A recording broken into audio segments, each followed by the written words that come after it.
Matthew 26. When Jesus had finished all these words, he said to his disciples, "You know that after 2 days the Passover is coming, and the Son of Man will be delivered up to be crucified." Then the chief priests, the scribes, and the elders of the people were gathered together in the court of the high priest, who was called Caiaphas. They took counsel together that they might take Jesus by deceit and kill him. But they said, "Not during the feast, lest a riot occur among the people." Now when Jesus was in Bethany, in the house of Simon the leper, a woman came to him having an alabaster jar of very expensive ointment, and she poured it on his head as he sat at the table. But when his disciples saw this, they were indignant, saying, "Why this waste? For this ointment might have been sold for much and given to the poor." However, knowing this, Jesus said to them, "Why do you trouble the woman? She has done a good work for me. For you always have the poor with you, but you don't always have me.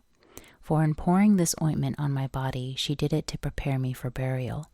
Most certainly, I tell you, wherever this good news is preached in the whole world, what this woman has done will also be spoken of as a memorial of her." Then one of the 12, who was called Judas Iscariot, went to the chief priests and said, "What are you willing to give me if I deliver him to you?" So they weighed out for him 30 pieces of silver. From that time he sought opportunity to betray him. Now on the first day of unleavened bread, the disciples came to Jesus saying, "Where do you want us to prepare for you to eat the Passover?"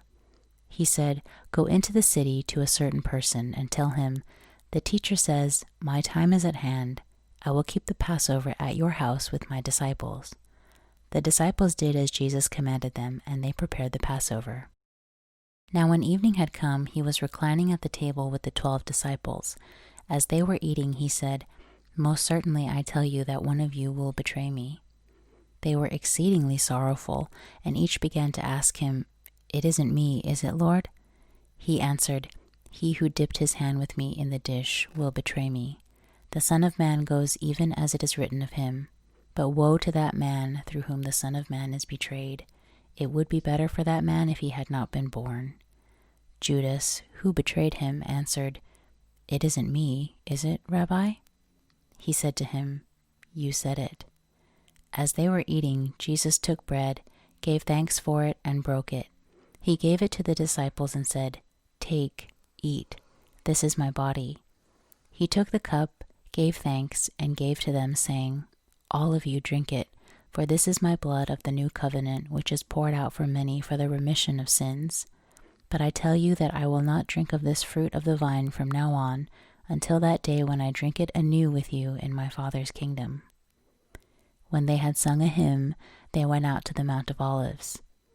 Then Jesus said to them, "All of you will be made to stumble because of me tonight, for it is written, 'I will strike the shepherd, and the sheep of the flock will be scattered.' But after I am raised up, I will go before you into Galilee."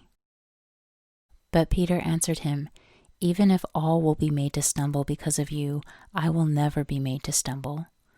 Jesus said to him, "Most certainly I tell you that tonight, before the rooster crows, you will deny me 3 times. Peter said to him, "Even if I must die with you, I will not deny you." All of the disciples also said likewise.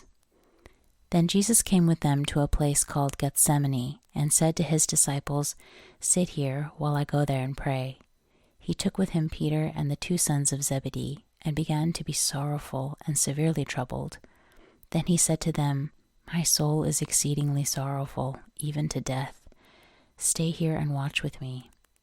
He went forward a little, fell on his face, and prayed, saying, "My Father, if it is possible, let this cup pass away from me.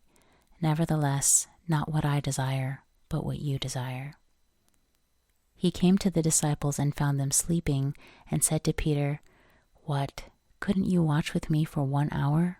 Watch and pray that you don't enter into temptation. The spirit indeed is willing, but the flesh is weak." Again, a second time he went away and prayed, saying, "My Father, if this cup can't pass away from me unless I drink it, your desire be done." He came again and found them sleeping, for their eyes were heavy. He left them again, went away, and prayed a 3rd time, saying the same words. Then he came to his disciples and said to them, "Are you still sleeping and resting? Behold, the hour is at hand, and the Son of Man is betrayed into the hands of sinners. Arise, let's be going. Behold, he who betrays me is at hand." While he was still speaking, behold, Judas, one of the 12, came, and with him a great multitude with swords and clubs from the chief priests and elders of the people. Now he who betrayed him had given them a sign, saying, "Whoever I kiss, he is the one. Seize him." Immediately he came to Jesus and said, "Greetings, Rabbi," and kissed him. Jesus said to him, "Friend, why are you here?" Then they came and laid hands on Jesus and took him. Behold, one of those who were with Jesus stretched out his hand and drew his sword and struck the servant of the high priest and cut off his ear. Then Jesus said to him, "Put your sword back into its place, for all those who take the sword will die by the sword. Or do you think that I couldn't ask my Father, and he would even now send me more than 12 legions of angels? How then would the scriptures be fulfilled that it must be so?" In that hour Jesus said to the multitudes, "Have you come out as against a robber with swords and clubs to seize me? I sat daily in the temple teaching, and you didn't arrest me." But all this happened that the scriptures of the prophets might be fulfilled. Then all the disciples left him and fled. Those who had taken Jesus led him away to Caiaphas the high priest, where the scribes and the elders were gathered together. But Peter followed him from a distance to the court of the high priest, and entered in and sat with the officers to see the end. Now the chief priests, the elders, and the whole council sought false testimony against Jesus, that they might put him to death, and they found none. Even though many false witnesses came forward, they found none. But at last 2 false witnesses came forward, and said, "This man said, I am able to destroy the temple of God, and to build it in 3 days." The high priest stood up and said to him, "Have you no answer? What is this that these testify against you?" But Jesus stayed silent. The high priest answered him, "I adjure you by the living God that you tell us whether you are the Christ, the Son of God." Jesus said to him, "You have said so. Nevertheless, I tell you, after this you will see the Son of Man sitting at the right hand of power and coming on the clouds of the sky." Then the high priest tore his clothing, saying, "He has spoken blasphemy. Why do we need any more witnesses? Behold, now you have heard his blasphemy. What do you think?" They answered, "He is worthy of death."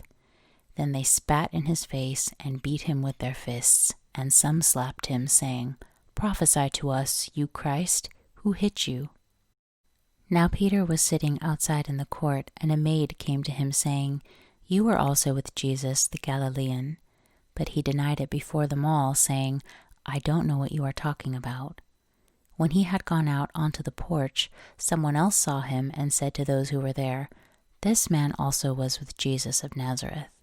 Again he denied it with an oath, "I don't know the man." After a little while, those who stood by came and said to Peter, "Surely you are also one of them, for your speech makes you known." Then he began to curse and to swear, "I don't know the man." Immediately the rooster crowed. Peter remembered the word which Jesus had said to him, "Before the rooster crows, you will deny me 3 times." Then he went out and wept bitterly.